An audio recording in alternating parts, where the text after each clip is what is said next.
Hi everyone. দিনটা ছিল শুক্রবার আর তখন ঘড়িতে বাজে মোটামুটি 9টা। আর আমরা তখন যাচ্ছি শিয়ালদার দিকে।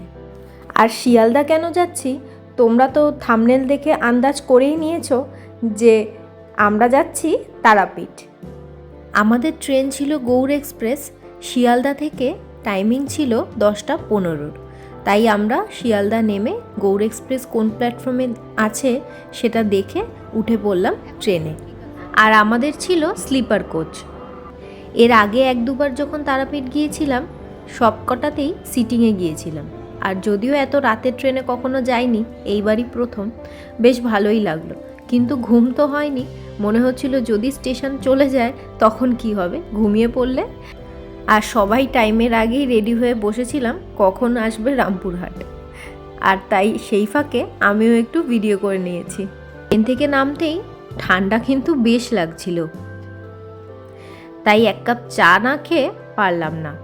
সবাই মিলে 1 কাপ করে চা খেয়ে আমরা একেবারে গাড়িতে উঠে সোজা চলে গেলাম হোটেলে গিয়ে আমাদের একেবারে রেডি হয়ে বেরোতে বেরোতে বেজে গিয়েছিল ওই মোটামুটি 5:30-6টা। কিন্তু ওই সময়ও মন্দিরে গিয়ে দেখলাম প্রচণ্ড লাইন পড়েছে। আমরা যখন ঠিক করেছিলাম যে তারাপীঠ আসবো সেই সময় জানতাম না, কিন্তু পরে কলকাতায় এসে জানতে পারলাম যে আমরা যেই দিন এখানে আসবো বলে ঠিক করেছিলাম সেদিন ছিল অমাবস্যা, তাই ভিড়টাও অনেক বেশি ছিল। ভোরবেলা বলে আমরা প্রথমে জেনারেল লাইনে দাঁড়িয়েছিলাম, কিন্তু তারপর দেখলাম লাইন তো সরছেই না, আর কখন পুজো দিতে পারবো সেটা অজানা।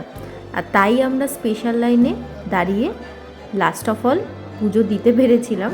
তাতেও আমাদের মোটামুটি 2 ঘন্টা মতো দাঁড়াতে হয়েছিল।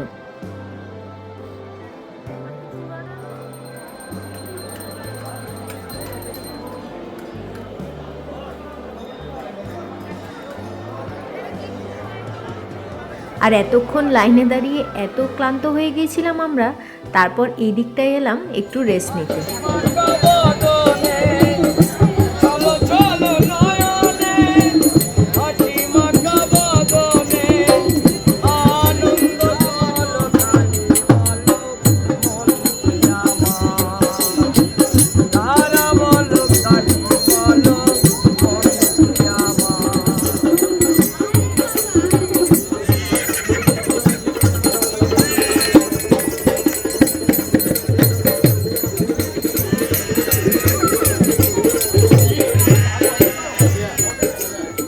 তো আজকের ব্লগটা এখানেই শেষ করছি।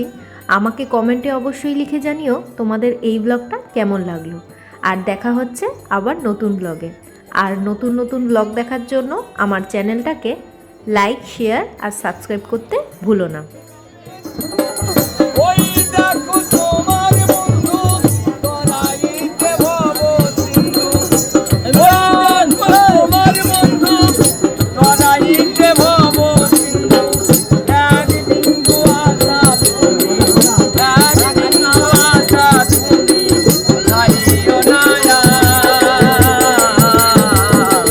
তারা বলো।